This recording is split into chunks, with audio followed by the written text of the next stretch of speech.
What's going on, everybody? Eric Lindquist at Stochastic here on the Odd Chopper channel, coming to you with a Tuesday, I guess, beginning of week edition of MLB. These leans, likes, and locks. Hit that like button, subscribe button, notification bell. Goes a long way for me on this video. Goes a long way for you. That way you become a prize whenever great content is going live here. Sunday, Father's Day, was absolutely fantastic for me from a personal perspective. Betting perspective, hit 3 or 4 home runs.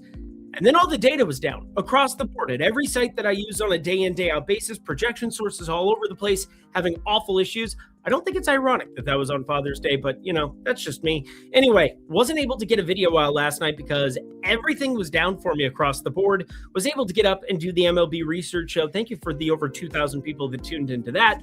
Obviously did not come to fruition the way that it did on Sunday. That is for sure. So I know that there was no MLB Lindy's. We are back. We're ready to rock, and let's just keep it smooth sailing from here. First day all year. Well, obviously there was the tiny little hiccup that we had once upon a time when I wasn't able to do the videos because, I had a child. So happy Father's Day to me. But other than that, it's been like 3.5 years since I've had that big of a catastrophe night before. Overall, though, felt good about the plays. Nothing came to fruition. It was not a good betting day for me. I'm sure you, with your 2-goal parlays, unbelievable stuff across the board at Lindy Discord. Not anything I'm going to take credit for, but the Holland, Messi, and Mbappe ridiculous duo goal parlays. Unbelievable stuff. Nearly, 92, 93 to 1 I saw across the board on all of those. Shout out if you're one of those fantastic people who took advantage of that. But we're going to take advantage of some awesome prices, and you're not going to want to go anywhere. I have an insane double dong kicking off the card. Yeah, you heard me. Astros, Blue Jays. I've got a double dong. I also have a video screen that's a little too wide, but I'm the only person who's going to notice such things. We've got our game column. You can go game by game here. I'll put the thumbnails in as well. You've got our game bar over here, but you also have one more day to do this because, it was down and I feel bad.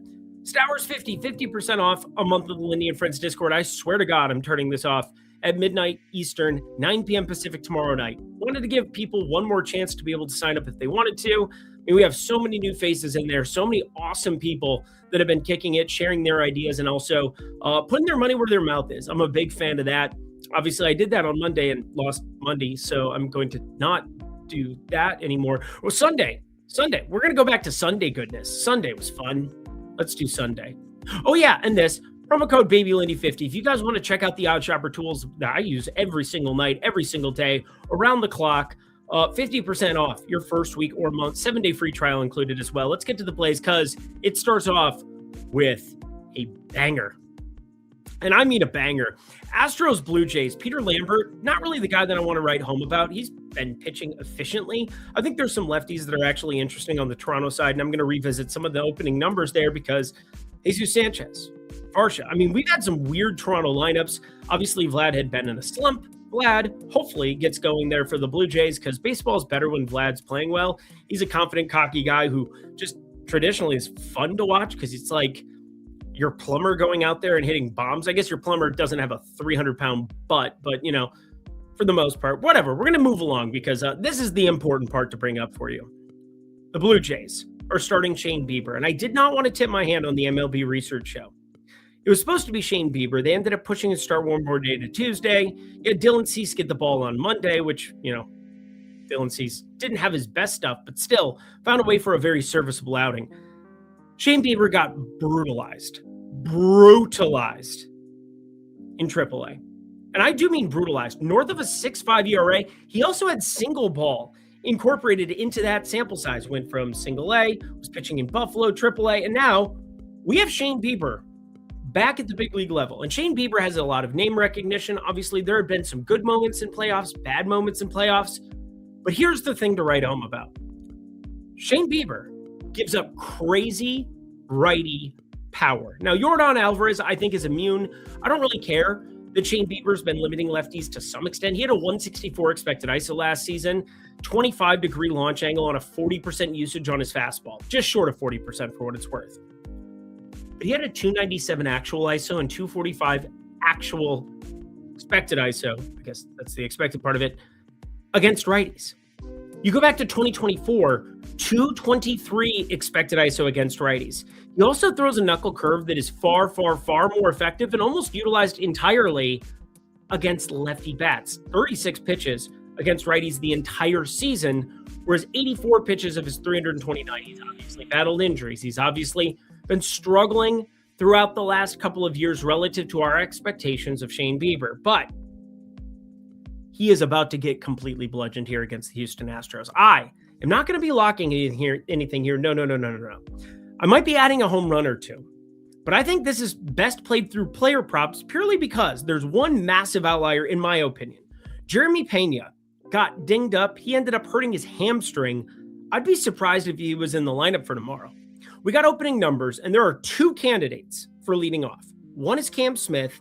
The other is who I believe is going to lead off, and I think is massively undervalued right from the jump against a guy who got brutalized in AAA and has given up crazy righty power the last 2 seasons. His name is somebody that I actually had to call my wife because she hates him so much, and I had to let her know I was making a stand on Jose Altuve. Jose Altuve plus 575. The little cheater that he is, I hope he can go yard for us there. And then 2 home runs is plus 7,000. I think he's the leading candidate to lead off for the Houston Astros tomorrow. He lofts the baseball, which is obviously something I'm always worried about. Not this season, 6-degree launch angle, but you go back over the years, and I think he's been north of a 16-degree launch just about every single time. 16.4-degree launch angle last season in 530 plate appearances with 19 home runs. If he becomes your leadoff guy, I think he is drastically undervalued at these opening numbers. I think these should be closer to plus 425, and I think his 2 home runs should be well inside of plus 5,000. So we hit the Stowers plus 4,000 last Wednesday. That was really fun, plus 3,500 for a lot of other people that maybe jumped in a little bit later. But the fact remains, I'm 1 for 6. 1 for 6 this season, hitting 2 home run parlays. Well, just 2 home run plays, not parlays, but I'm obsessed with this opening number on Altuve.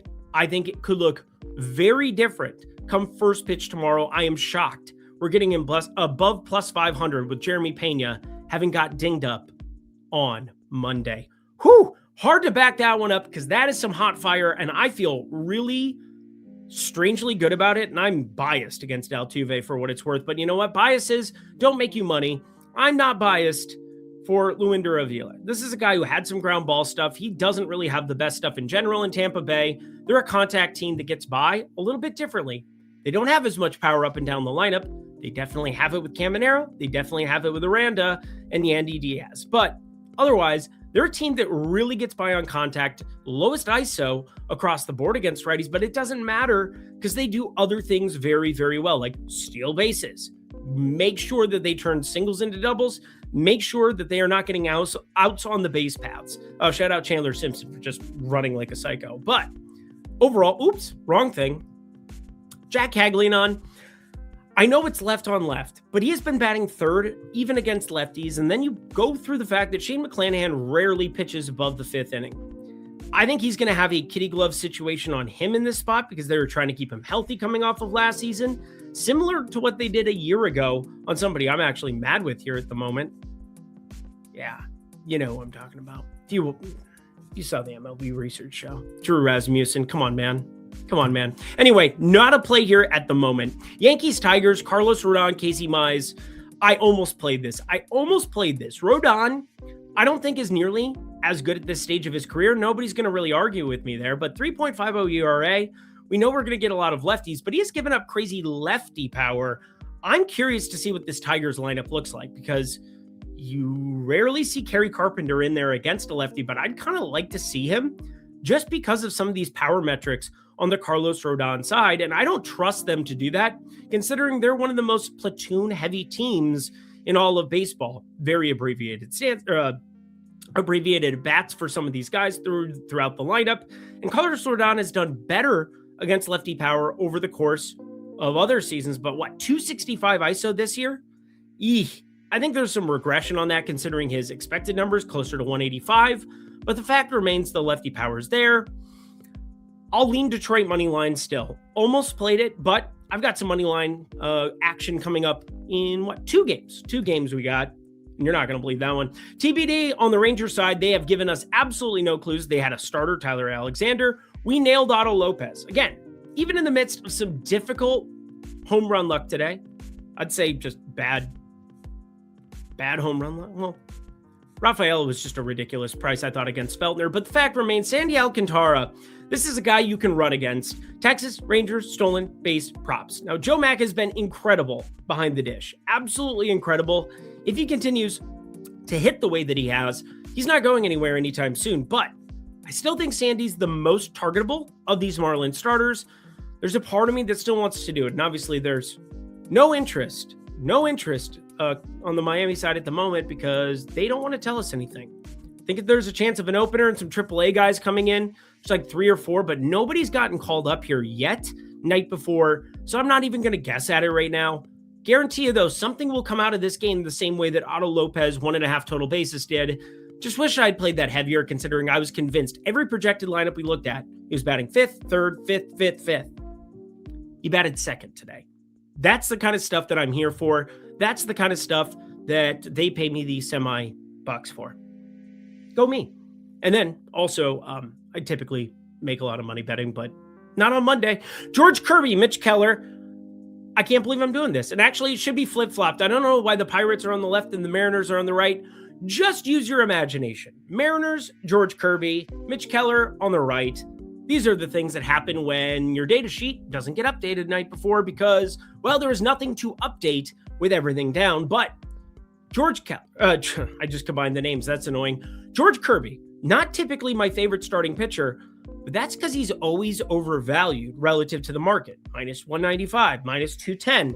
Ridiculous prices on him when he's pitching at home in Seattle. But we are here in Pittsburgh at PNC, despite what your graphic wants to tell you on your screen.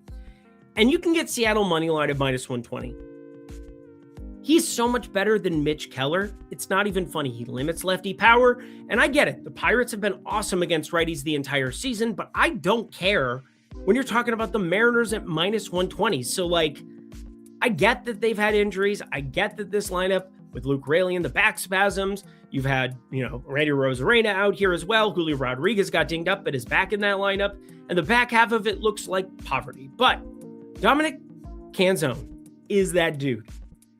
Cal Raleigh is going to be that dude again at some point. Thank God we haven't been betting him this year, even though he did hit 1 homer for us in the 3 times we've bet him. So slight bit of profit there. Nothing to write home about. This is something to write home about, though. Seattle money line, minus 120. Shocked we're able to get them inside of minus 135. Have that break even north of that number. Phillies Nationals, weather. Wind was really rocking in here. We had 2 postponements on Monday. Nationals, Phillies, they'll easily be able to make this one up considering divisional, but Zach Littell, he will pay for his damn dirty sins. I'm going to lean Bryce Harper home run purely because we're getting a little bit of value, but the wind is in at his former ballpark, and I'm not obsessed with what I'm looking at for the weather. Not as hot as we've had in some previous games, so while it's improving in other places of the country, we've seen Colorado, didn't help today with a 3-2 baseball game. Shout out Jake McCarthy for absolutely goating, but Bryce Harper, I didn't bet him. That would be too convenient. Bryce Harper plus 375 to homer. I think we're on the fringe of playable there, but really nothing else in that game. And I love Luzardo.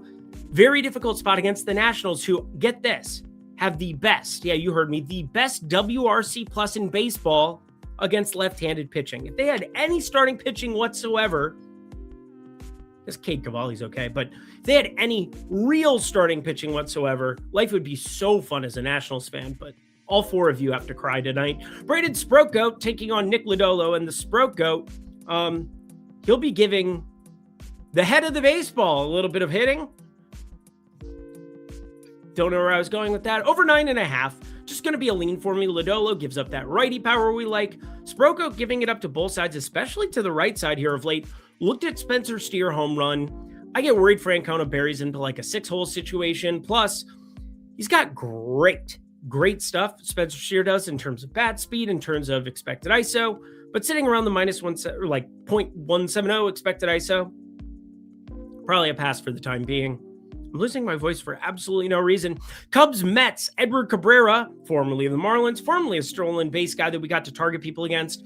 Trust me, I'll be looking for tomorrow. Postponement. They're going to make up the doubleheader on Wednesday. Now, there was a pick'em price available in Kadai Sengo that I thought was pretty viable coming off of Sunday into Monday, where the Mets pen was a little bit strapped, and now they are not. We are going to get a much better price And considering there's a doubleheader coming up for Wednesday's festivities, I got to think that Kadai Senga at plus 126 at just a quarter unit, this is a decent enough slice here. I know that there have been massive struggles. He leads this entire slate in home run rate. He has not had the ghost fork working in some capacity, but I do trust him to be able to work enough and against the Cubs with that ghost fork to find enough strikeouts. He might get bludgeoned along the way. PCA, he's on a heater. You never walk away from the table when you're on a heater, but Kadai Senga, I get why the price went to the plus money territory here, but I'm going to argue that they don't want to completely decimate this pen considering everybody's going to have to work in some way, shape, or form come Wednesday, and Nolan McLean was supposed to start here, moved to Wednesday. Guardians, White Sox, Parker Missick, Sean Burke. Be careful. Be careful on the Cleveland side. We've seen multiple times where an hour and a half before first pitch, the White Sox announce an opener in front of a number of guys. Now, they didn't do it with Anthony Kay today, mainly because Anthony Kay has been pretty serviceable in his last few outings and left-handed. This is where that Bryce fellow comes in and gets a couple of lefties here at the top. Once I saw squash bazana na na na na. Now, the Cleveland Guardians with Brian Rocchio and a couple of switch hitters there atop the lineup.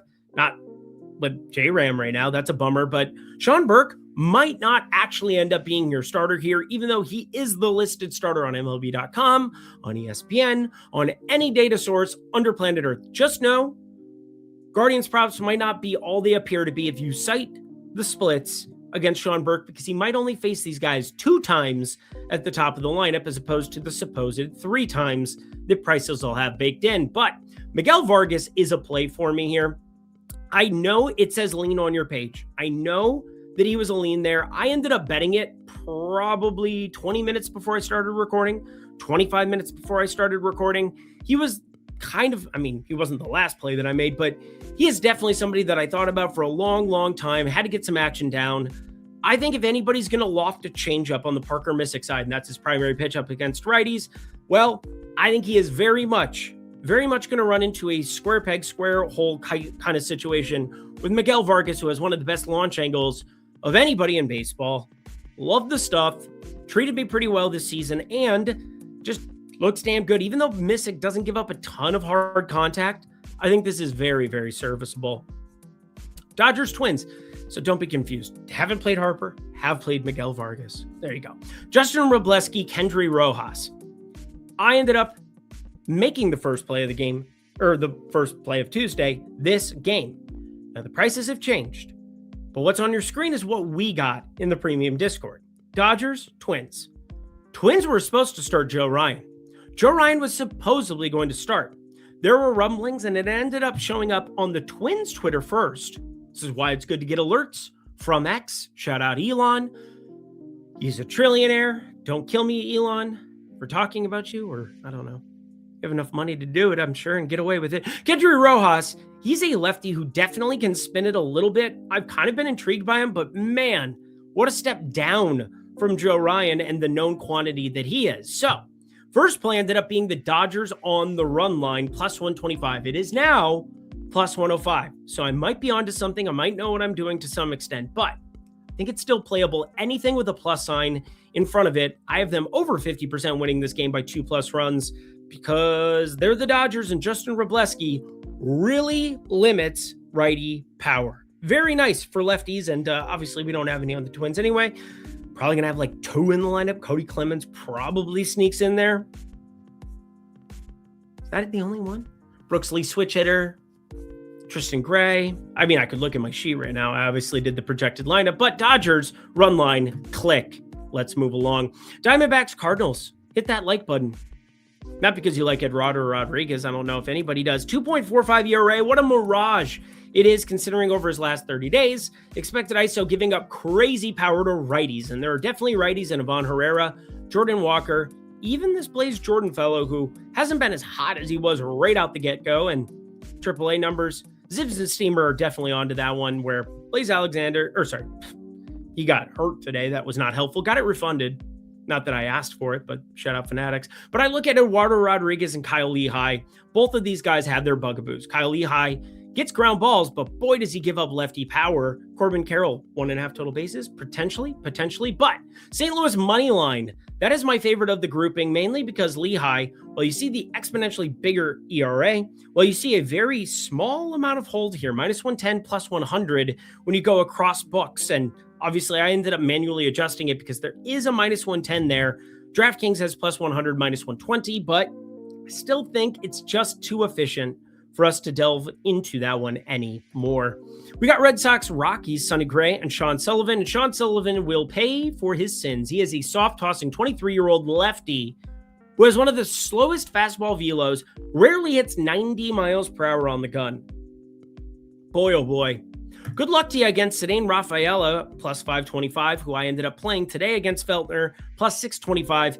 This is even better at +525 against Sullivan. I think there are a lot of righties who are going to have a lot of fun. The problem with the Red Sox is they don't have a lot you'll like. It's Wilson Contreras, Ceddanne Rafaela, and I think that's the list. Trevor Story, if we go back 10 years ago and put him in a Rockies uniform and then have him get traded mid-game and play in a Red Sox uniform, I'm sure the Red Sox would appreciate that too. Right? Whatever. Ceddanne Rafaela, home run play. So we've got a couple of those on the board. We got Altuve, we got Vargas, we got Rafaela, Shane Baz taking on Ryan Johnson. And Ryan Johnson, he's not that bad, but he's not that good.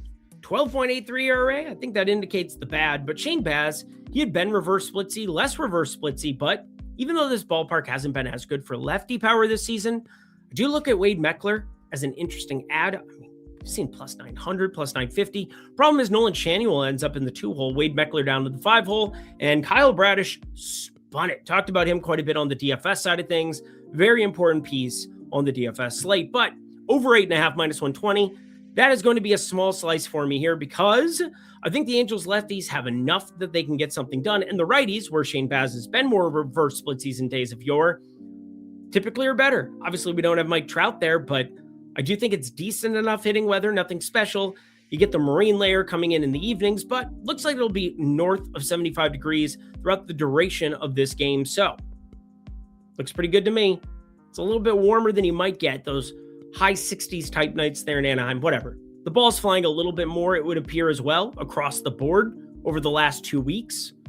I think the over 8.5 is worth a small slice. Nothing I want to go crazy with, but do you think it's worth an ad?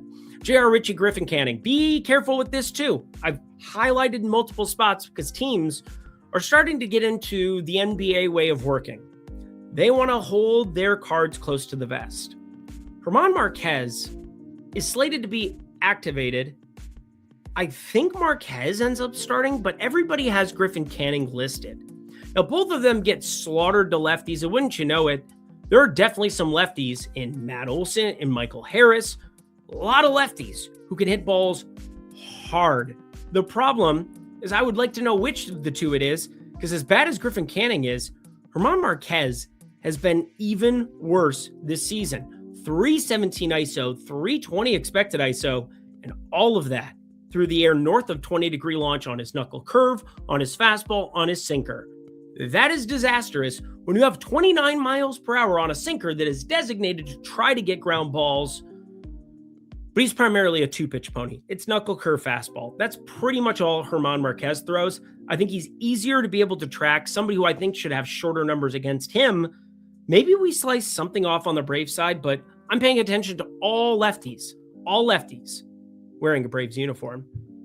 In our last game of the night, hit that like button. I've asked for that a couple of times, but I don't think you know how far that goes for me. If not for me, for our friend, for one day at least, Jose Altuve. We're going to hate him the other 364 days of the year. But if he double dogs, you best believe I'll at least, well, I won't forgive him if I'm a Yankee fan, but I'll forgive him as a Twins fan who, not like we were going to win anything anyway. Aaron Savale, Robbie Ray, tell you what, despite this being an awful ballpark, despite this being very difficult to see power leaving, we've got power in Casey Schmidt. We've got power in Bryce Eldridge. We've got power in Rafael Devers, all situated pretty nicely against Aaron Savale, who's somebody that I do expect to get brutalized going forward. 238 expected ISO against righties, sub 20% K rate, and then a 12.7% K rate against lefties, 191 expected ISO.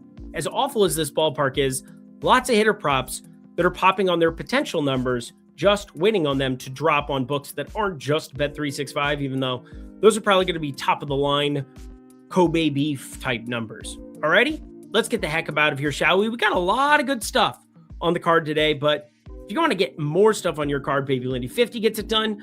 That is something that allows for you to use the best odds screen in the game, the liquidity tool, the live in-game tool. While games are going on in soccer, in MLB, across the board, you can take advantage of all of that. And last day, Stowers 50% off the Lindy and Friends Discord. Get all my pick'em cards, get all my bets. Good times. That does it for, I just lost my voice at the very end of this edition of MLB Lindy's Leans, Likes, and Locks. Head to the comment section below. Let me know your favorite plays that exist on the board for here, or I don't know, if you've got some 2-goal parlays, you could throw them in for me as well. Because my God, apparently those just print. But I'm going to get the heck up out of here. Thank you for everybody dealing with some of the, it's not even technical difficulties on my end, just the world shutting off on me on Sunday evening, allowing for me to come back here strong on Tuesday for a huge slate. Until next time, friends, until Wednesday, I'm Eric Lindquist. Best of luck in the MLB streets.